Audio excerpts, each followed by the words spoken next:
He was the only leader who realized his vision in his own life. He was born in Mecca as an orphan. He was raised in Mecca. He was driven out of Mecca. He was punished, had to flee. He was persecuted. His followers were killed.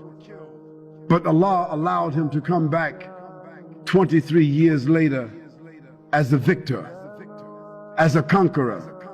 And when he came back, he gave everyone amnesty. He realized his vision. And after that, the Prophet ﷺ spread his message. He spread Islam throughout the peninsula of Arabia, so that Islam became established as a state, as a government. He was the ruler, but he was still eating and drinking and dressing the same way that he was doing as he was born and as he grew up.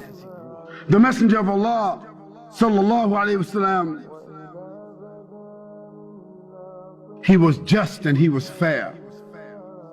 He didn't give to his family. He didn't distribute to his friends. He didn't make judgment for those who he liked and made judgments against those he didn't like the kings, like the presidents, like the chairmen, like the rich people, like the judges of today, and like those who have done it throughout history. This was a man in this world, but always thinking about the hereafter, because Allah sent to him the ayah, Al-akhiratu khayrun wa abqa. The akhirah is better for you and for everyone else than what is present. His message was to call humanity to the worshiping of the Creator and to destroy all kinds of injustice in the earth, and to establish a character, a paradigm of human conduct for the human beings to follow. If one reads the Quran, you will see on every page that message comes through on every single page. This is what sets Muhammad, peace and blessings be upon him, from any other ruler, any other prophet, messenger, individual. The Prophet sallallahu alaihi wasallam, never in his life did he ever lift his hand to hit any human being, ever. Not a servant, not a wife, not a child, not a friend, nor an enemy, except when that enemy was opposing Allah and opposing the message. And when the companions of the Prophet sallallahu alaihi wasallam used to look for him on the battlefield, they said, Wallahi, we found him in the middle of the enemies, fighting. And they said, we used to seek the protection of his person. We used to hide behind the Prophet sallallahu alaihi wasallam on the battlefield. He was such a warrior and statesman on the battlefield, commanding and fighting for the way of Allah subhanahu wa ta'ala. But once he was off the battlefield, his eyes were downcast, and he was speaking softly, and he was gentle, and he was warm, and he was sacred and soft and caring and crying. The Prophet ﷺ was also, during the course of that day, feeding the poor, visiting the sick, discharging the army, acting as a statesman, acting as an arbiter, talking to the people, addressing the women, giving out the zakat, sewing his clothes, washing his house, shopping for the food, doing all the things that you and I do, and at night standing in prayer for 4 or 5 hours at a time,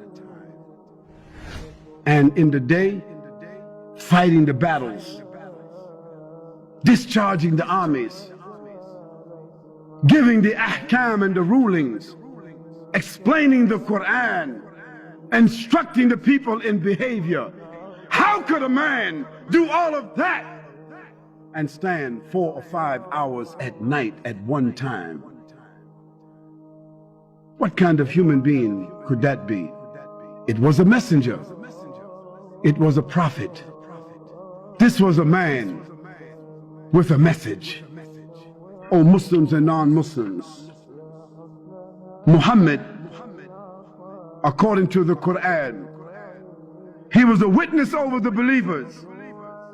He was no more than a messenger. He was a man dealing gently with all people. He was a great favor. He was sent with an irrefutable truth. He was that unlettered prophet. He was a mercy and a messenger. He was a mercy to mankind.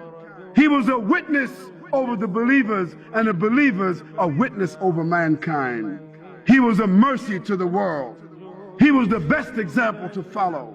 He was the last prophet of mankind. He was sent to all the mankind and the jinn. He was victorious over all systems, and he was created on an exalted standard. O Muslims and non-Muslims, there's not a person in the whole of history that can compare with Muhammad sallallahu alaihi wasallam.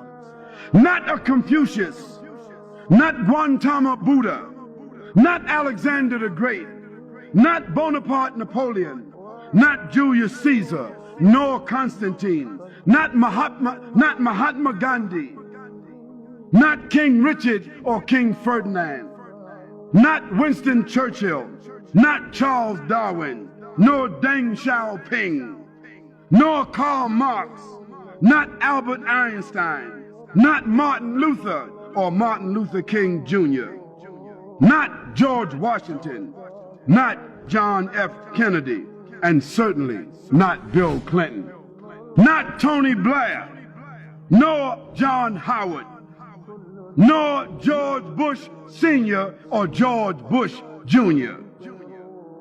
Not you, not me, not our parents, nor our grandparents, nor any of our ancestors can match this man Muhammad sallallahu alaihi wasallam. To the non-Muslims, I say to you, go home and read about Muhammad sallallahu alaihi wasallam tonight, if you dare. If you're not afraid of change, because if you read about Muhammad sallallahu alaihi wasallam with an open heart and an open mind, there's a chance that love for this man and respect for this man will come into your life, come into your heart, come into your mind, come into your family and your home, and you also may want to be a follower of Muhammad sallallahu alaihi wasallam. And if you should choose to do so, you will never elevate his name. You will never increase any blessings to his ummah, but you will benefit your own selves. And so we invite you to embrace, to understand, to respect that man Muhammad sallallahu alaihi wasallam and his message.